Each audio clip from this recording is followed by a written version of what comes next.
en avant, en arrière. On met tout, les bras, les jambes, le sourire. Qu'ils soient employeurs ou demandeurs d'emploi, Emmanuel, Abdou, Taï, Stéphanie et les autres bougent et transpirent ensemble, pour cet atelier de danse organisé par Pôle emploi afin de faciliter les recrutements. L'objectif de cette journée de job dating, pensée sur le modèle de l'expérience du stade vers l'emploi développé sur les terrains de sport, est de proposer un espace différent de rencontre aux candidats et aux recruteurs de la sphère culturelle locale. Le premier atelier s'est déroulé cette semaine dans une salle de répétition à Bron, dans la banlieue lyonnaise, avec une série d'exercices en musique réunissant une soixantaine de participants de tout âge et de toutes conditions physiques, pieds nus, en chaussettes ou chaussures de sport. Normalement un entretien, c'est envoi de CV, réception, entretien en face à face très formel. Là ce qui est intéressant, c'est l'aspect mise en mouvement, danse, anonymat, ce qui permet de déstresser, souligne le chorégraphe Abdou Ngom, venu chercher le bon profil pour remplacer l'administratrice de sa compagnie. Ce professionnel de 50 ans n'aurait jamais, de lui-même, pensé à danser avec les candidats pour un poste de ce type.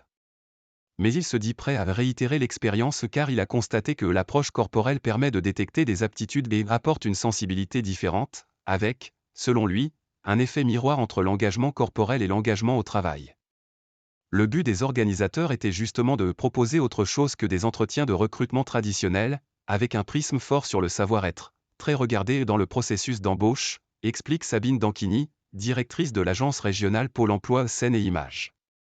Aujourd'hui, les employeurs nous disent plus finalement, pour moi les compétences techniques peuvent s'acquérir, ce qui est important c'est la façon dont la personne va se comporter plus. Zone de confort. La règle du jeu est la même que celle des rendez-vous ou du stade vers l'emploi, les participants sont identifiés par leur seul prénom pendant l'atelier danse, jusqu'au moment de la rencontre en face à face, dans un box classiquement équipé d'un bureau et de 2 chaises. Pour le candidat, c'est un moyen de valoriser son profil, son talent.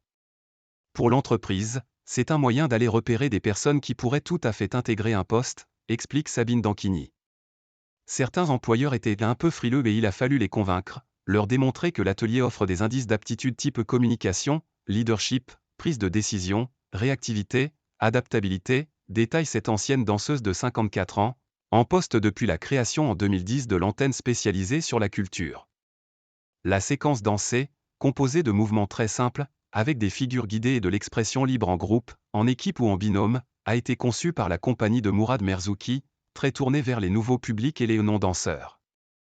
L'idée, c'est vraiment d'embarquer chacun des participants, de l'inviter à bouger, à se faire plaisir, explique le chorégraphe quinquagénaire venu à la danse contemporaine à travers le hip-hop.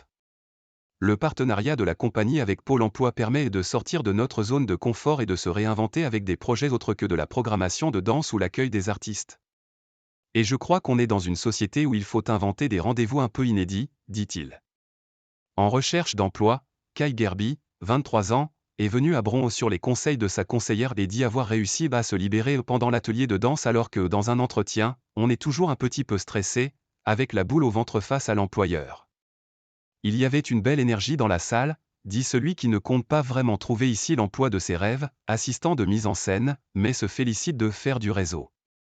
La journée lui a permis de se présenter à un directeur de casting venu chercher de nouvelles silhouettes pour un projet de téléfilm.